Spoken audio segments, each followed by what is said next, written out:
How did Ice Spice go from over 39 million monthly listeners on Spotify to all of a sudden she's now sitting at around 50 million?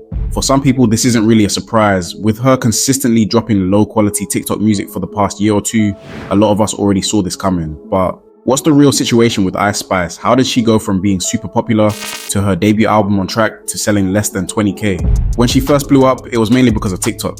Her music was catchy and fun, but it didn't have much depth. Practically none, actually. And of course, everyone thought her assets looked real good. And we can't lie, this definitely helped her get more attention. Okay, so let's go back to a little over a year ago when Ice Spice first hit it big with her song, Munch.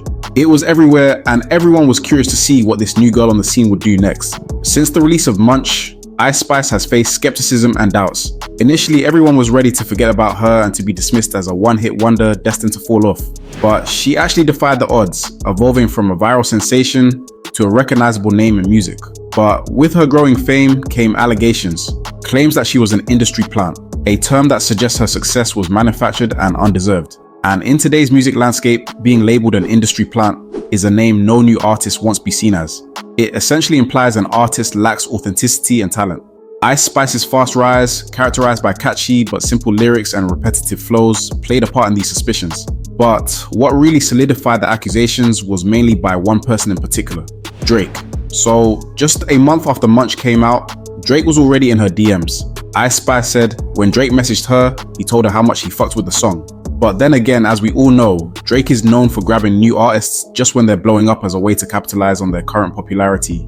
Ice Spice definitely was aware of the industry plant narrative being spun, and so the only way it could separate herself from the industry plant label was by dropping more solo tracks. She kept releasing music that people were into, and she even collaborated with Lil TJ. But that led to some drama. While on his way to film a music video with her, Lil TJ got arrested on a gun charge. Other than this, things were moving fast, and Ice Spice got a shout out from Nicki Minaj early in 2023. Considering how influential Nicki is in hip hop, especially being one of the biggest from New York, this was a huge deal. But as Ice Spice gained more fame, people started judging her music. One person online said, "How does Ice Spice get away with being so terrible? Her music is the same every time, same beat, same flow." But as 2022 transitioned into 2023, she began to showcase her versatility. Partnering with Pink Pantheress, she appeared on the remix of Boy's a Liar, which went to the top 3 of the Billboard Hot 100. This collaboration marked Ice Spice's biggest hit, elevating her to mainstream recognition.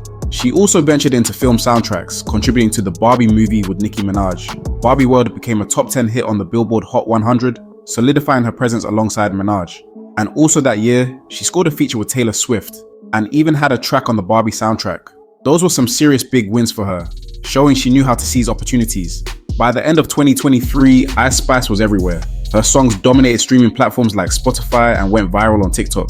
Beyond music, she appeared in commercials for brands like Dunkin' Donuts, showcasing her influence beyond the music scene. Ice Spice was no longer just a one-hit wonder, she was a multi-genre sensation with the potential to build an empire. However, her rise was not without backlash. Her lyrics became the central topic too. Critics thought they were pretty trash. Just like in her song, Thank You Fart, she raps, "Think you the shit, bitch? You not even the fart." Comments on her songs were brutal, with people saying stuff like, "Another trash mainstream rap song." But then came the controversies. She got into it with rapper Latto, who was accused of copying her style. Latto defended herself on social media, saying, "Every time you'll accuse me of copying folks, I'ma clear it up." Ice Spice clapped back on her Deluxe album, and the rivalry heated up. It seemed more drama kept coming her way. One of the biggest controversies was when Ice Spice released a music video Deli featuring an underage dancer. Fans were not happy at all. Critics blasted her decision, saying it was morally wrong and hurt her image with streamers who loved reacting to her music. But now, in 2024, she has faced even more challenges. At the start of the year, she got hit with a lawsuit from rapper D Chambers, who accused her of ripping off his song. He claimed her hit In Her Mood was a copy of his work. The court of public opinion was divided, with people debating whether the songs sounded alike. The beef with Latto flared up again over a random incident. Latto previewed a new song, and Ice Spice just happened to be in the background of the music video. This sparked rumors that Latto was throwing shade. In an interview, Latto, however, stated she didn't mean anything by it. Despite Latto's explanation, fans speculated that it wasn't a coincidence. The beef kept going, with everyone keeping an eye on their every move. While Latto might have the edge in lyrical talent, Ice Spice remained way more popular, which created an interesting dynamic between the two. Then there was the fallout with Nicki Minaj. During Kanye West's album rollout, he wanted Ice Spice to record a verse on a song that originally featured Nicki. When Ice Spice's team stopped it from being released, Kanye made it public, and Nicki's fans were not impressed, which only added more attention to Ice Spice's relationships in the industry. Drama in Ice Spice's personal life also made headlines. An ex-friend aired her dirty laundry online, claiming she betrayed people close to her. It was messy, and people were just left wondering if any of it was true. Through all this drama, Ice Spice kept making music, but her Spotify listeners dropped from 39 million to 15 million. And it seemed like people started getting tired of her repetitive songs and a lack of lyrical depth. A theory popped up that she was obsessed with unusual themes, like in her song Give Me the Like, where she raps, I need a writer. My man calling me baby. I'm as poopy like I need a diaper. Listeners pointed to this as an example of her songwriting struggles. I don't know, maybe all of a sudden Ice Spice was suffering from writer's block. Even more recently in 2024, Ice Spice is now at a critical point in her career. Her debut album Y2K has just been released, and it's not looking good. So let's talk about it.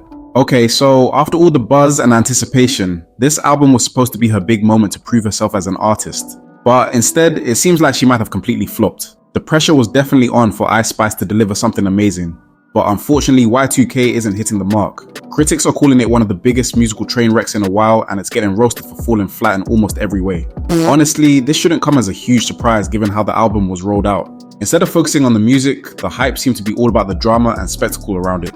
From pretending to date Central C to pulling stunts on a stream with Kai, everything felt like a marketing trick to get people talking about the album without really engaging with the music itself.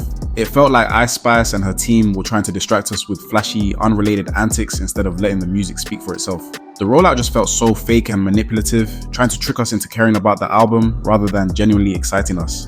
Now, let's talk about the album itself. Even by her usual standards, Y2K feels pretty hollow and lacking in personality. This isn't just bad for her and her team, it makes the whole music industry look bad. Here's someone promoted as a rising star with big name backing and a massive budget, but the result is an album that feels like a letdown. I've been saying it for a while now, but the whole music industry seems to be pushing artists with limited range and low effort creations that do everything except give us good music. People are calling out Y2K not just because it's thrown together carelessly, but because it doesn't really offer anything of substance. The album's 10 tracks barely hit 23 minutes, showing how rushed and slapdash this whole project feels. Despite the title suggesting a cool Y2K theme, there's not a single hint to the 2000s anywhere in the music. It's a title with no substance, which is pretty disappointing. And to make matters worse, the album doesn't even manage to be mindlessly fun. It seems designed just to chase TikTok trends rather than creating genuine, enjoyable music. The songs all sound the same, with repetitive beats and lyrics that don't show any growth since her earlier hits like Munch. No one's asking her to be the next lyrical genius, but some improvement would be nice. Instead, we get 23 minutes of some of the weakest lyrics of the decade, with redundant bathroom humor and a lack of originality.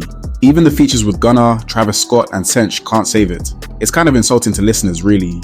But can we really be surprised? These songs are made for brain rot TikTok listeners rather than breaking musical boundaries. Y2K isn't just bad because it doesn't hit the right notes. It's bad because it feels like a gimmick trying to pass itself off as a serious album. It shows younger listeners that albums don't have much value, which isn't a great look for music culture. For all the bathroom jokes, tired beats and poor writing, Y2K ends up being a joke itself. Even by mainstream standards in 2024, Ice Spice couldn't even meet the bar for decent, fun New York hip-hop. But does this mean this is the end for her career? Honestly, I wouldn't want to wish a downfall on any rapper's career, but it does come to the point where we have to say enough is enough. Just like Sexy Red or any another low-talented rapper promoting promiscuity to young listeners, we have to draw the line to say this music is doing more harm than good to the culture, and I don't believe it should push as much. But honestly, who knows what's next for her? Only time will tell. Anyways, that's it from me. Share your thoughts below. If you stay to the end, you're a real one. Make sure to like, comment and subscribe, and until next time, I'll catch you in the next video.